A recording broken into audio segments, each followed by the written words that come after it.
Hello students, हमारी keeping quiet की जो एक्सप्लेनेशन थी हिंदी में लाइन टू लाइन वो हो चुकी है। अभी हम इसके जो क्वेश्चन आंसर हैं, बुक में आपको क्वेश्चन आंसर दे रखे हैं, वो करेंगे इनकी हिंदी में, इसकी एक्सप्लेनेशन करते हुए, समझते हुए इनको। Question number 1, what will counting up to 12 and keeping still help us achieve. अब इसमें क्या है, अगर आप ऑनलाइन देखोगे इसका आंसर थोड़ा सा इससे छोटा ज़रूर होगा, लेकिन अगर ये आंसर आप लिख दोगे तो इसमें आपका हाफ मार्क्स भी नहीं कटेगा, बल्कि अगर ये 5 मार्क्स का भी आता है ना, या 3 मार्क्स का आता है या 5 मार्क्स का आता है, और इसमें से अगर 3 मार्क्स का आता है और ये 3 पॉइंट, आप कोई भी 3 पॉइंट लिखाते हो तो आपको फुल मार्क्स आएंगे। ठीक है, और इससे जो एक्सप्रेशन है आपका वो भी बहुत अच्छा पड़ेगा एग्जामिनर के ऊपर कि बहुत अच्छे से आपने पेपर अटैम्प्ट कर रखा है। तो ध्यान से देखा करो कि कैसे लिखा हुआ है और क्या लिखा हुआ है और कैसे हमें पेपर को अटैम्प्ट करना है। ठीक है, तो इसमें पूछा हुआ है what will counting up to 12 and keeping still help us achieve, कि क्या काउंट करने के लिए कह रहा है, क्या 12 तक काउंट करने के लिए कह रहा है, और कैसे हम स्टिल होके अपने आप को स्टिल रख के क्या अचीव कर सकते हैं। Counting up to 12 takes very short time, मतलब काउंटिंग का मतलब है मैं तुम्हें तैयार होने के लिए, मतलब उस स्टिलनेस के लिए थोड़ा सा ही टाइम दूंगा। Keeping still for this brief interval of time, और इस टाइम जो भी मैं तुम्हें टाइम दूंगा स्टिल होने का, उसमें आपको क्या करना है, गिव सच ए मोमेंट्री पोज देना है अपने आप को, मतलब उसी टाइम आपको पॉज हो जाना है। फर्स्ट, अब ये क्या है, क्या अचीव कर सकते हैं। It would be exotic moment when there would be no rush in everyone's life. ये बहुत एक्सोटिक मोमेंट होगा जब किसी की भी लाइफ में कोई रश नहीं होगा, कोई जल्दीबाजी नहीं होगी। सेकंड, मतलब सबसे पहला क्या हुआ, एक्सोटिक मोमेंट प्रोवाइड करेगा हमें। सेकंड है whales would not be harmed by fisherman, कि फिशरमैन भी वेल्स को हार्म नहीं कर पाएगा।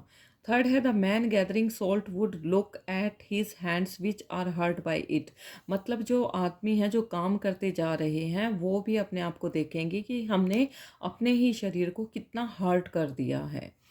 No survivors would be there, वह अगर ऐसा ही चलेगा, अगर हम अपने आप को स्टिल नहीं करेंगे तो कोई भी सर्वाइवर नहीं होगा। A huge silence would be everywhere, हर जगह क्या होगा, स्टिल करेंगे अपने आप को तो क्या होगा, ह्यूज साइलेंस हो जाएगा हर जगह। Next, do you think the poet advocates total inactivity and death, क्या मतलब पोएट क्या आपको कहना चाहता है टोटल एक्टिविटी इनएक्टिविटी और डेथ के बारे में, क्या समझते हो तुम इससे। क्या वो ये कहता है कि डेथ हो, मतलब इनएक्टिविटी और डेथ को क्या वो रिलेट कर रहा है। No, the poet doesn't advocates total inactivity and death, नहीं, वो इनएक्टिविटी और डेथ को रिलेट नहीं कर रहा है, वो ये नहीं कर रहा, कह रहा है कि तुम मर जाओ। He makes it clear that stillness should not be confused with total inactivity, वो कह रहा है स्टिलनेस को आप स्टिलनेस के साथ ना कन्फ्यूज्ड मत हो। ठीक है, स्टिलनेस को टोटल इनएक्टिविटी मत कहो कि जिस तरह से इंसान डेड हो जाता है उस तरह से अपने आप को डेड कर लो कि तुम सांस भी नहीं लोगे। ठीक है, वो ऐसा नहीं कह रहा है। टोटल इनएक्टिविटी ब्रिंग्स डेथ, क्योंकि टोटल इनएक्टिविटी का मतलब क्या होता है, डेथ होता है। तो इन दोनों में फ़र्क है, स्टिलनेस और टोटल इनएक्टिविटी में फ़र्क है। हिज स्टिलनेस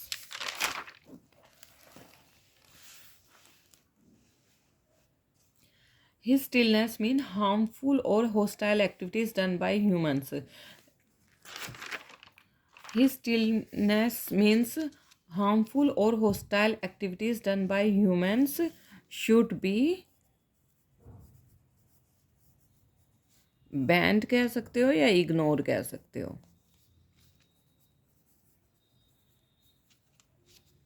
ठीक है, और फिनिश्ड भी कह सकते हो।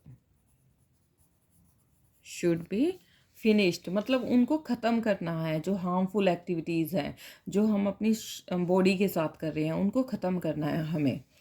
What is the sadness that the poet refers to it in the poem, sadness क्या है पोएम में, क्या सैडनेस क्या कहना चाह रहा है पोएट सैडनेस के बारे में।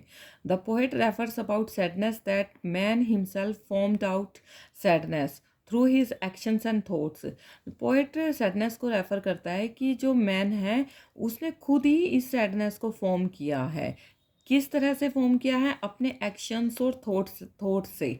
मतलब वो काम ऐसे कर देता है, फिर वो काम करके वो सैड हो जाता है, या उसके विचार ऐसे हो जाते हैं कि जिनसे वो सोच सोच के सैड हो जाता है। तो ये जो सैडनेस है वो इंसान ने खुद ही फॉर्म कर रखी है। He fails to understand about the outcome of his actions. और जो इंसान है ना, जो ह्यूमन है, वो फेल हो जाता है अंडरस्टैंड करने को कि इन एक्शन से कैसे बाहर आया जाए, कैसे जो मुझे सैड बना रहे हैं उन एक्शन को कैसे छोड़ा जाए, उस काम को कैसे छोड़ा जाए, उन विचारों से कैसे दूर हुआ जाए। आजकल डिप्रेशन हो रहा है, वो क्यों हो रहा है? सैडनेस के विचार आते जा रहे हैं, आते जा रहे हैं, आते जा रहे हैं, उससे बाहर निकलना नहीं आ रहा इंसानों को।